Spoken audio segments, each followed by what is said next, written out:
وَلْتَكُن مِّنكُمْ أُمَّةٌ يَدْعُونَ إِلَى الْخَيْرِ وَيَأْمُرُونَ بِالْمَعْرُوفِ وَيَنْهَوْنَ عَنِ الْمُنكَرِ وَأُولَئِكَ هُمُ الْمُفْلِحُونَ.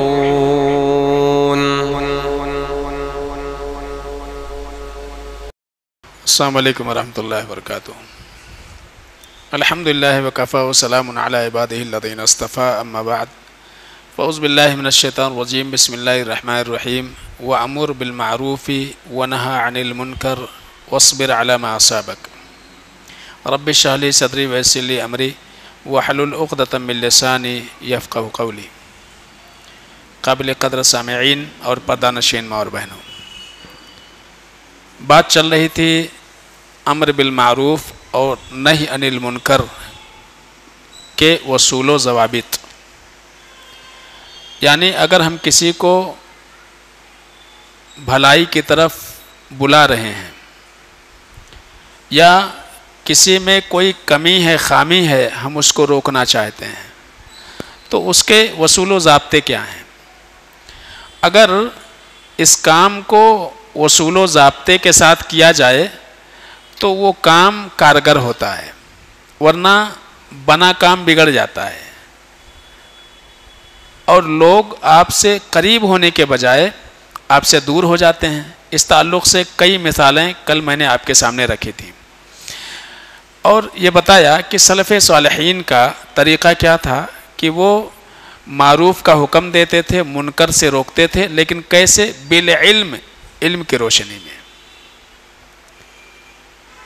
ان کو معلوم ہوتا تھا کہ ہم جس کی طرف لوگوں کو بلا رہے ہیں واقعی اس کے جانب بلانا ضروری ہے، یہ دین کا حصہ ہے، یہ معروف ہے.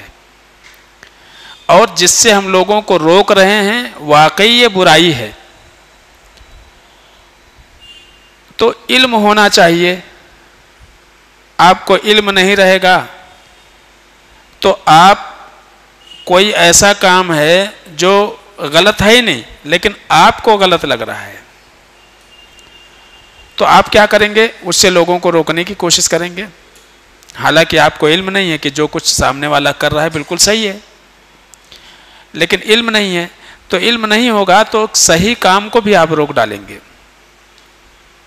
یا منکر کا علم نہیں رہے گا تو جو کچھ وہ کر رہا ہے وہ آپ کو معروف لگے گا، اچھا کام لگے گا. تو اس لیے علم ہونا چاہیے. اللہ فرماتے ہیں وَلَا تَقُولُوا لِمَا تَصِفُ أَلْسِنَتُكُمُ الْكَذِبَ هَذَا حَلَالٌ وَهَذَا حَرَامٌ.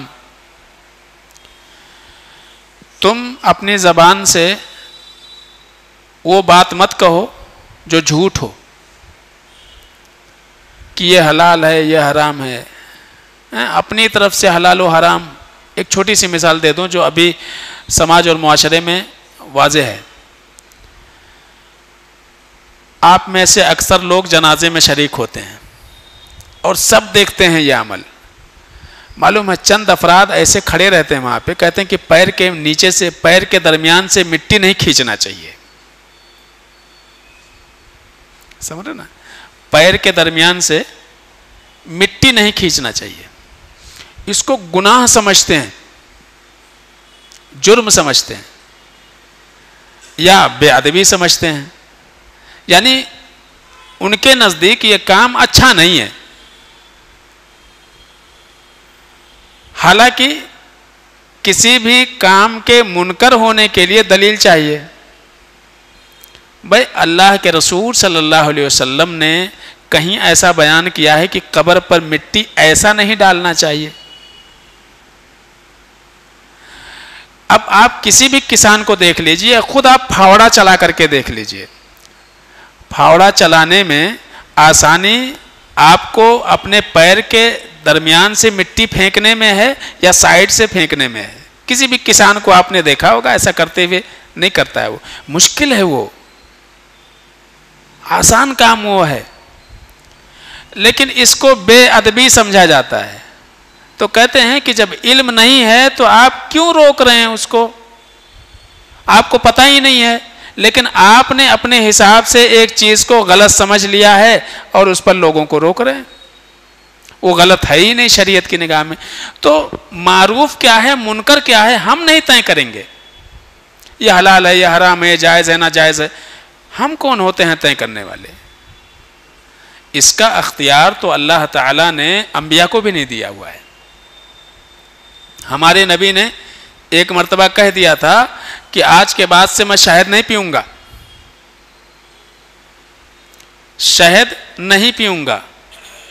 شہد کیا ہے؟ حلال چیز ہے، شہد کا شربت نہیں پیوں گا۔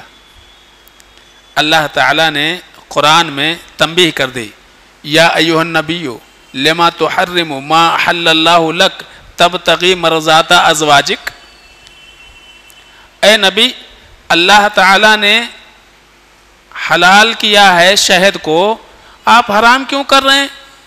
آپ کو کہاں اختیار ہے؟ تبتغی مرضات ازواجک، اپنے بیویوں کو خوش کرنا چاہتے اور بیویوں کو خوش کرنے کے چکر میں پوری امت کے لیے مصیبت۔ سمجھ، شہد میں اللہ نے شفا رکھی ہوئی ہے۔ تو کیا حلال ہے کیا حرام ہے یہ اللہ طے کرے گا، نبی کو بھی اللہ تعالیٰ نے اس کا اختیار نہیں دیا ہوا ہے کہ نبی بھی ایک حلال چیز ہے اس کو اپنی طرف سے حرام کر لیں، یا ایک حرام چیز ہے اس کو نبی حلال کر لیں، نہیں، اس کا اختیار۔ تو کہتے ہیں کہ اگر معروف کا حکم آپ دے رہے ہیں تو علم ہونا چاہیے کہ آپ جس کی طرف لوگوں کو بلا رہے ہیں واقعی شریعت میں مطلوب ہے مشروع یہ عمل۔ اب کتنے لوگ وہیں قبرستان پہ کھڑے کر کے، بھائی ٹھیک ہے فلاں فلاں ان کی تدفین ہو گئی، اب کل تشریف لائیے قرآن خوانی ہے، اس کو ایک بہت بڑا نیک عمل سمجھتے ہیں۔ تشریف لائیے قرآن خوانی ہے، یہ اعلان کرنے والا بسا اوقات ایسا ہوتا ہے کہ اس کو خود ہی نماز جنازہ کا طریقہ یا دعا نہیں معلوم، کچھ نہیں۔ تو ایک جو کام واقعی جس کو جو ہے جاننا ضروری تھا کہ بھئی جنازہ کیسے پڑھا جاتا، اس میں کیا کیا دعائیں ہیں، اس کے طریقے کیا ہیں، اس کا علم نہیں ہے، لیکن یہ معلوم ضرور ہے کہ قرآن خوانی ہوگا تو جانا چاہیے، بھلے اس کو قرآن نہ آتا ہو، لیکن کیا رہے گا، بات میں دعوت رہے گی، تو اس کو قرآن سے کچھ لینا دینا نہیں، اس کو پیٹ کی فکر ہے۔ تو معروف کیا ہے منکر کیا ہے، علم نہیں رہے گا تو آپ جو ہے ایک منکر کو معروف سمجھ کر کے لوگوں کو بلائیں گے، یا ایک معروف عمل ہے منکر سمجھ کر کے اس سے آپ لوگوں کو روکیں گے، غلط ہو جائے گا۔ تو علم ہونا چاہیے۔ اللہ فرماتے وَلَا تَقُولُوا لِمَا تَصِفُ أَلْسِنَتُكُمُ الْكَذِبَ، تمہاری زبان جو کچھ بک رہی ہے جھوٹ، وہ مت کرو تم کہ یہ حلال ہے یہ حرام ہے، یہ تمہارا کام نہیں ہے۔ شریعت نے کیا حلال بتایا ہے کیا حرام بتایا وہ بتاؤ بھائی۔ ابھی ایسے انسان کو وہاں روک کر کے کہا جائے اللہ کے بندے یہ جو تم منع کر رہا ہے کہاں لکھا ہوا ہے؟ تیرے اوپر وحی نازل ہوئی، اللہ کے نبی نے صرف تیرے کو مخصوص طریقے سے بتایا کہ ایسا مٹی نہیں ڈالنا چاہیے، بس دیکھتے آیا ہے کسی کو، سنتے آیا کسی سے، وہی بول دے رہا ہے۔ تو ہم تو دلیل کے تابع ہیں کہ بھائی جس چیز معروف اور منکر کا اختیار ہم کو نہیں ہے، تو جو چیز معروف نہیں ہے اس کو ہم معروف نہیں بول سکتے، جو منکر نہیں ہے اس کو منکر نہیں بول سکتے ہیں، غلط ہو جاتی ہیں۔ یعنی کیا ہو جاتا کہ آپ اللہ کے درجے میں اپنے آپ کو سمجھ رہے ہیں، بہت غلط بات ہے یہ۔ بغیر علم کے آپ کسی کو کسی کام سے روک رہے ہیں، ممکن ہے آپ غلط طریقے، آپ صحیح طریقے سے روک دے رہے ہیں لوگوں کو، صحیح طریقہ نہیں ہے یہ۔ اس کے بعد ایک شرط اور لگائی گئی، والرفق، کبھی بھی نرمی کا راستہ اختیار کرنا چاہیے، نرمی کا راستہ، ڈانٹ ڈپٹ کر کے معاملہ نہیں بنتا ہے، جتنا کہ پیار محبت سے سمجھا کر کے معاملہ بن جاتا ہے۔ چاہے آپ کسی کو کسی برائی سے روک رہے ہوں یا آپ کسی کو کسی بھلائی کی طرف بلا رہے ہوں۔ اب آپ مسجد کے لیے آ رہے ہیں، نماز کے لیے آ رہے ہیں، چند نوجوان چند افراد بیٹھے ہوئے ہیں، پیار سے ادب سے بھائی نماز کا وقت ہو گیا چلو چلتے ہیں. ایک انداز یہ ہوتا شرم نہیں آتی، اذان ہو گئی بیٹھے ہوئے ہو ابھی تک، ہیں کیسے مسلمان ہو؟ وہ کہے گا جا تو اپنا راستہ ناپ. ٹھیک ہے، تو نرمی مطلوب ہونا چاہیے. اللہ کے نبی صلی اللہ علیہ وسلم بڑے بڑے آپ کے ساتھ معاملات ہوئے لیکن آپ نے نرمی کا پہلو نہیں چھوڑا. تو نرمی اختیار کرنا چاہیے. اور دوسرے جو سب سے اہم مرحلہ ہے وہ ہے صبر کا. صبر کئی چیزوں میں ممکن ہے پلٹ کر کے آپ کو برا جواب ملے. ہمارے نبی اپنے امت کے تئیں کتنے مہربان، کتنے شفیق، رات دن اللہ کے نبی صلی اللہ علیہ وسلم اسی فکر میں رہتے تھے کہ لوگ ایمان لا لیں، جہنم سے بچ جائیں، اللہ کی قربت، اللہ کی رضا مندی حاصل ہو جائے. دعا بھی کرتے ہیں، اللہ سے روتے بھی ہیں، کوشش بھی کرتے ہیں. اور اسی نبی کو امت کیا بول رہی ہے؟ جھوٹا ہے، یہ کذاب ہے، ساحر ہے، پاگل ہو گیا ہے، اس کے اوپر اثر ہو گیا ہے. آپ سوچئے ایک 40 سال کا آدمی حساس ہوتا ہے اپنی نفس کو لے کر کے، سمجھ رہے نا؟ ٹھیک ہے ایک نوجوانی والا ایج ہے وہ الگ مسئلہ ہو گیا، لیکن 40 سال کا آدمی اپنے نفس کے تئیں، اپنے ذات کے تئیں بڑا حساس ہوتا ہے. تو اس 40 سال کے انسان کو کہ جس کو ابھی چند دنوں پہلے، چند مہینوں پہلے کہتے تھے کہ مکے میں اگر کوئی سب سے زیادہ سچا ہے تو یہ ہیں، یہاں تک کہ آپ کو اس قدر عادل مانتے تھے کہ فیصلہ ہونے سے پہلے بول دیتے تھے اب انہوں آگے جو بولیں گے وہ ہم نے مان لیا پہلے سے، کیونکہ وہ جانتے تھے کہ جو کچھ بولیں گے، جو فیصلہ کریں گے وہ عدل پر مبنی ہوگا. تو آپ کو امانت دار کہہ رہے ہیں، آپ کو صادق کہہ رہے ہیں، اور اچانک پھر وہی انسان، مکے کا سب سے جھوٹا انسان، وہی انسان جو عقل مندی اور ہنر کی باتیں بتایا کرتا تھا. کتنا بڑا جھگڑا ہوا خانہ کعبہ کے تعمیر کے وقت پتھر رکھنے کے مسئلے، حجر اسود کو اس کے جگہ پر رکھنے کے مسئلے پر. لیکن اللہ کے رسول صلی اللہ علیہ وسلم نے حکمت عملی سے اس کو حل فرما دیا. تو جس کو حکیم اور دانا سمجھ رہے تھے اسی انسان کو کہنا شروع کر دیں یہ پاگل ہے. بتائیے ذہنی طور سے اس آدمی کو کتنا تکلیف ہوگا. اللہ کے رسول صلی اللہ علیہ وسلم کو کتنی بڑی اذیت ہو رہی ہوگی کہ یار ابھی تک تو میں سچا تھا، امانت دار تھا، اب اچانک میں جھوٹا بھی ہو گیا. اور آ بھی رہے ہیں لوگ آپ کے پاس، کہتے ہیں اے بھتیجے اگر تمہارے اوپر اثر ہو گیا ہے تو جتنی رقم لگے گی ہم لگانے کو تیار ہیں، بس خالی آپ علاج کے لیے تیار ہو جاؤ. تو آپ کو سحر زدہ سمجھ رہے ہیں، اثر زدہ سمجھ رہے ہیں. تو ایسے جب آپ دعوت کا کام کریں گے، کسی کو کسی خیر کی طرف آپ بلائیں گے، کسی کو اس کے غلطیوں پر ٹوکیں گے، تو کچھ لوگ خاموشی سے سن لیتے ہیں، کچھ لوگ واقعی آپ کی بات مان لیں گے، کچھ وہ ہوں گے جو پلٹ کے آپ کو جواب دیں گے، کچھ لوگ آپ کو چھیڑنا شروع کر دیں گے. تو ایسے کئی سارے رکاوٹیں آپ کے راستے میں آئیں گی. تعلیم کیا ہے؟ وَأَمُرْ بِالْمَعْرُوفِ وَانْهَ عَنِ الْمُنْكَرِ. آپ بھلائی کی طرف لوگوں کو بلاتے رہیے اور برے کاموں سے لوگوں کو روکتے رہیے. وَاصْبِرْ عَلَى مَا أَصَابَكَ. لوگوں کے جانب سے جو بھی تکلیفیں پہنچیں ذہنی جسمانی اس پر صبر کیجیے. یہ تعلیم ہے، اس پر آپ کو صبر کرنا ہے. یہ ہو گیا امر بالمعروف میں مصیبتیں آتی ہیں، پریشانیاں آتی ہیں، ایذائیں آتی ہیں، لوگوں کی جانب سے صبر کرنا ہے. ایک چیز اور، اخلاص. مقصود انسان کا اصلاح ہو، مقصود سامنے والے کو ذلیل کرنا نہ ہو. سمجھ رہے نا؟ کسی کو آپ بھلائی کی طرف بلا رہے ہیں، یا کسی کو اس کے برائیوں سے روک رہے ہیں تو ٹوکنے کا انداز بھی ذرا الگ الگ ہوتا ہے. ٹھیک ہے, آپ ایسے انداز میں روکیں یا ٹوکیں کہ سامنے والا واقعی اپنی اصلاح سمجھے, اپنی بے عزتی نہ سمجھے.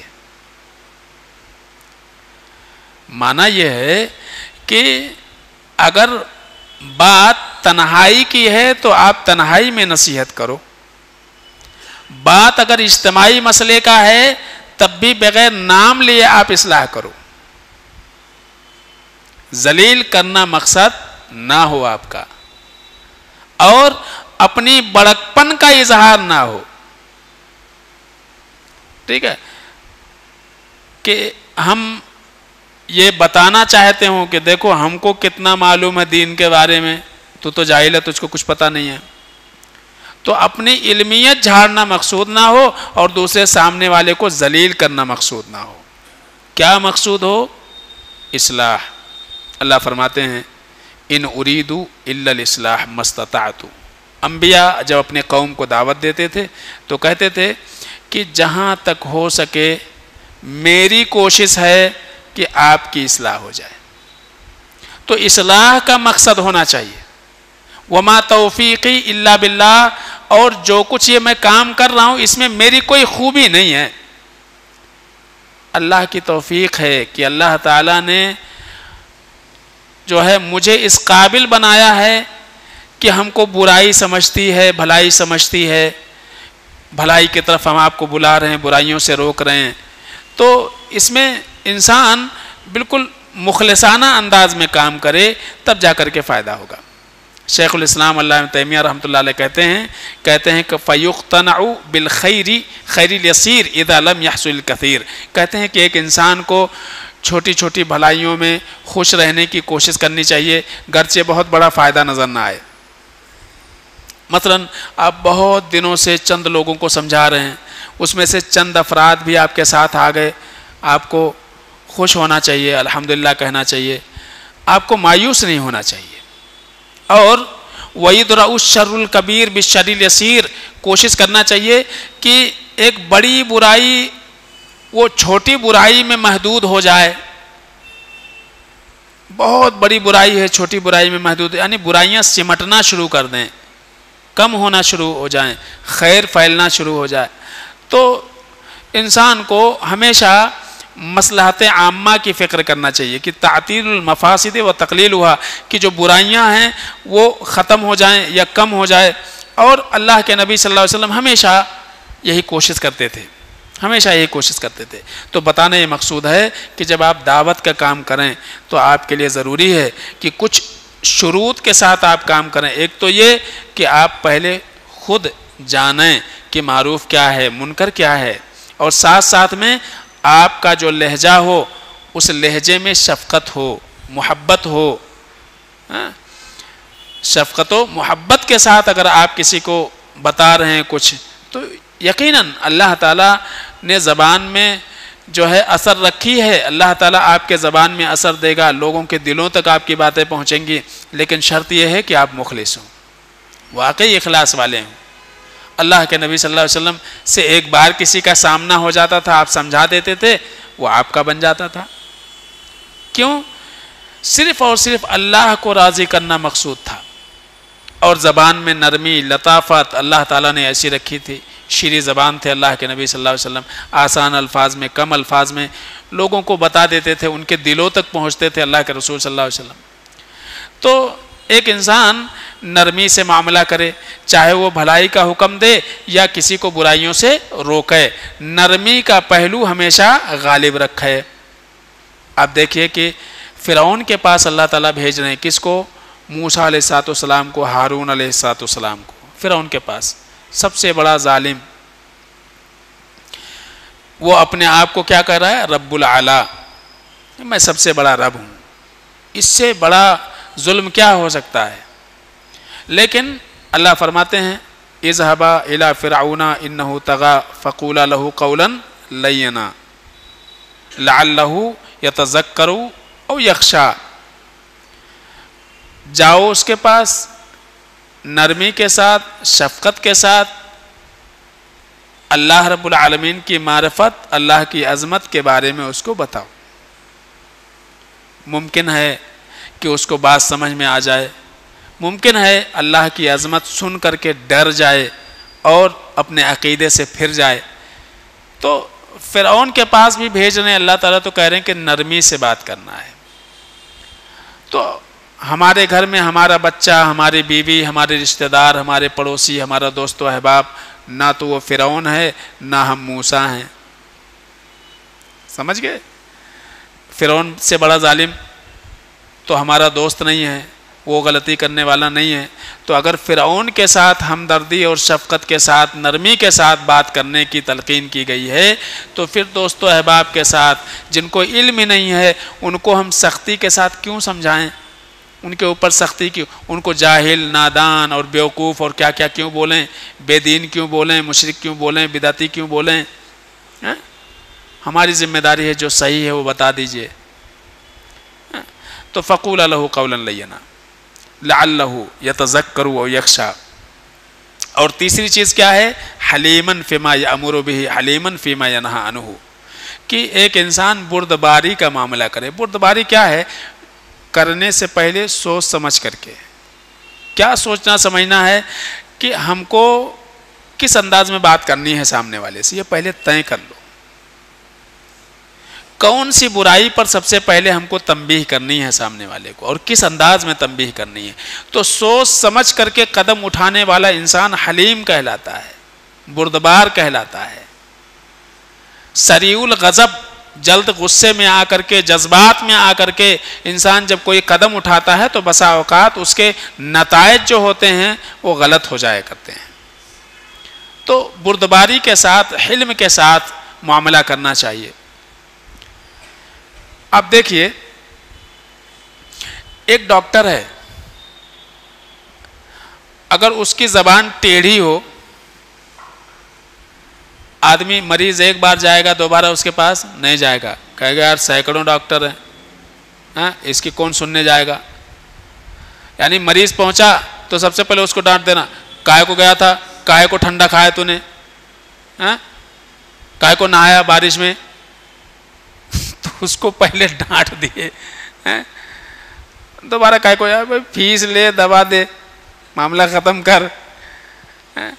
تو کیا ہو جائے گا کہ ایک ڈاکٹر ہے جو اس کا علاج کرنے والا، اگر اس کے اندر بھی بدخلقی رہی تو مریض پھر اس کی باتیں قبول نہیں کرتا ہے، اس کی بات قبول نہیں، جبکہ اس سے علاج کرنی ہے، اس کے جان پر بنایا ہوا مسئلہ ہے، لیکن پھر بھی اس کو تسلی نہیں ہوتی ہے۔ تو آپ تو دین کا کام کر رہے ہیں، آپ کے لیے ضروری ہے کہ آپ کے اندر اس سے کہیں زیادہ حلم ہو، اس سے کہیں زیادہ آپ کے زبان میں نرمی ہو، یہ مقصود ہے۔ آپ دیکھیے جگہ جگہ اللہ تعالیٰ نے انبیاء کا تذکرہ فرمایا ہے، اور پھر جو ہے امت کی جانب سے کتنی اذیتیں انبیاء کو پہنچی ہیں، کتنی ساری اذیتیں۔ لیکن یہاں سوچنے کی چیز یہ ہے کہ ایک انسان کے اندر جب اخلاص رہے گا تو ایک تو یہ ہے کہ اس کے لیے آنے والی اذیتوں پر صبر کرنا آسان ہو جائے گا، اور دوسرے مداومت اور ہمیشگی ہمیشہ جو ہے اس کی زندگی میں چلتی رہے گی، وہ اپنے کام سے تھکے گا نہیں، وہ مایوس ہو کر کے بیٹھے گا نہیں، کیونکہ ایک انسان کو اگر امر بالمعروف اور نہی عن المنکر یا دعوت دین کے مرحلے میں اگر اس کو شہرت چاہیے، اور اس نے کوشش کی سال بھر، 2 سال، 3 سال، 4 سال، انہیں دیکھا یار لائک نہیں آ رہا ہے، کسٹمر کچھ بڑھ نہیں رہے، لوگوں کے جانب سے کچھ تعریفی کلمات سننے کو نہیں مل رہے، یا اگر پیسہ مقصود ہے کچھ مال نہیں آ رہا ہے، تو پھر کیا کرے گا؟ اسٹاپ ہو جائے گا، وہ کام نہیں کر سکتا پھر۔ لیکن ایک انسان واقعی مخلص ہو کر کے اور اللہ سے اجر کی امید رکھتے ہوئے اور امت کی واقعی اصلاح کے خاطر کام کرے گا تو اس کے اندر دوام رہے گا، ہمیشگی رہے گی۔ انبیاء جو رات دن لگے، حضرت نوح علیہ السلام کہنے کو بڑا آسان جملہ لگتا، 950 سال، 950 سال۔ ایک آدمی جو 100 سال زندہ رہے، اس سے ذرا پوچھو کہ 100 سال تم نے کیسے گزارے ہیں. ہاں وہ بھی سوچتا ہوگا یار بہت دیکھ لیا اب دنیا، اب چلے جانا بہتر ہے. لیکن 100 سال 200 سال نے 950 سال تک ایک ہی کام کرتے رہے. نسلیں کی نسلیں بدل گئیں، یہ وہی اسی کام میں لگے رہے. تو کہنا بڑا آسان ہے 950 سال تک. آپ سوچئے کتنے لوگ ایمان لائے، انگلیوں پر گنے جا سکتے تھے، لیکن کیا انہوں نے ان کے مشن میں اور ان کی محنت میں کبھی کمزوری آئی؟ نہیں آئی. کیوں؟ اس لیے کہ وہ اجر اللہ سے چاہتے تھے. شہرت مطلوب نہیں تھا، مقصود نہیں تھا، اللہ کے لیے کام کر رہے تھے. تو کہنے کا مقصد ہے ایک انسان اگر اس دین کے کام میں اگر وہ اپنے نفس کے لیے کچھ کرے گا تو بہت جلدی وہ اپنے کام سے رک جائے گا. میں تھوڑا سا جلدی کر کے اس کو ختم کروں گا، نہیں تو بہت سارا بات بہت طویل ہو جائے گی. ٹھیک ہے، تو بہرحال ایک وصول یہ ہو گیا. دوسری چیز یہ ہے جو بتانا مقصود ہے، آخر بات بتا دوں آپ کو کہ خاص طور سے امر بالمعروف اور نہی عن المنکر کے زمرے میں نے درجات کا ذکر کیا تھا اس سے پہلے. درجات میں 3 درجے بتائے گئے. 3 درجے یہ ہیں کہ ایک انسان جو امر بالمعروف اور نہی عن المنکر کا فریضہ انجام دے، اس کے لیے ذمہ داری ہے کہ وہ کیا کرے، سب سے پہلے خود اس کے اوپر عمل کرے، تب جا کر کے باتوں کا اثر ہوگا. آپ نماز ہی نہیں پڑھ رہے ہیں، لوگوں کو بول رہے ہیں نماز نہیں چھوٹنا، بہت پھٹ کے پڑھیں گے. باپ پڑھ ہی نہیں رہا ہے تو بیٹا کائے کو جائے گا؟ تو سب سے پہلے ضروری ہے کہ آپ کے باتوں میں اگر اثر ہوگا تو اس کے لیے ضروری ہے کہ جن برائیوں سے آپ روک رہے ہیں سب سے پہلے اس برائی کو آپ چھوڑیے. اگر گڑ کھانے سے کسی کو روک رہے ہیں تو آپ بھی گڑ کھانا چھوڑیے. یہ ضروری ہے. اسی لیے اللہ نے فرمایا لما تقولون ما لا تفعلون، تم وہ کام کیوں کرتے یا کہتے جو تم کرتے نہیں. پھر اللہ تعالیٰ نے اہل کتاب کے تعلق سے کہا اتأمرون الناس بالبر وتنسون انفسکم، لوگوں کو بھلائی کی طرف بلا رہے، خود کو بھول جا رہے. یہ کون سی دعوت ہے؟ ایک چیز. دوسرا یہ ہے نیت میں اخلاص ہو، اللہ کے لیے کام کریں. تیسری چیز یہ ہے کہ ایک انسان اس کا مقصود اللہ رب العالمین کے دین کی سربلندی ہو. جو کچھ آپ کر رہے ہیں مقصود سے کیا ہے؟ اللہ کے دین کی دعوت پھیلے، یہ مقصود ہو، اپنا فائدہ اپنا نفع نہیں. ایک بات ہو گئی، یہ ذہن میں رکھیں. تیسری چیز یہ ہے کہ یہ کام کرتے ہوئے اگر آپ کو کوئی نتیجہ نہ دکھے، یعنی بہت زمانے سے آپ ایک کام کر رہے ہیں، لوگوں کسی کے اوپر محنت کر رہے ہیں، لوگوں کے اوپر محنت کر رہے ہیں، اس کا آپ کو کوئی اثر نہیں دکھ رہا ہے، تو 2 چیزیں ذہن میں رکھیے خاص طور سے. نمبر 1، آپ اپنی ذمہ داری سے بری ہو گئے. بھائی ایک آدمی غلط کر رہا تھا، آپ نے بتا دیا یہ غلط ہے، اب وہ جانے اس کا کام جانے. ٹھیک ہے، آپ اپنی ذمہ داری سے بری ہو گئے. انبیاء نے محنت کی نا، انبیاء نے محنت کی، قوم نہیں مانی تو عذاب کے شکار کون ہوئے؟ قوم. تو آپ اپنی ذمہ داری سے بری ہو گئے. پہلی چیز یہی کوئی معمولی چیز نہیں ہے کہ آپ اپنی ذمہ داری سے بری ہو جا رہے ہیں، ختم ہو گیا مسئلہ. نمبر 2، نتیجہ کا انتظار آپ کیجئے اور اللہ سے پکا امید رکھیے کہ نتیجہ اس کا ضرور نکلے گا، نتیجہ اس کا ضرور نکلے گا. چاہے وہ آپ کے دور میں نہیں، ممکن ہے کہ آپ اس دنیا سے چلے جائیں، بعد میں اس کے نتیجے ظاہر ہوں. ایسا بھی ہوتا ہے. اب دیکھیں طائف کا واقعہ معلوم ہے، اللہ کے نبی صلی اللہ علیہ وسلم مکہ سے مایوس ہو کر کے طائف چلے گئے. طائف میں ہوا یہ، آپ نے جب سرداروں کو دین کی طرف بلایا تو انہوں نے گنڈوں کو پیچھے لگا دیا، اور اللہ کے نبی صلی اللہ علیہ وسلم کو انہوں نے اتنا مارا کہ آپ خون بہنے کی وجہ سے بے ہوش پڑ گئے.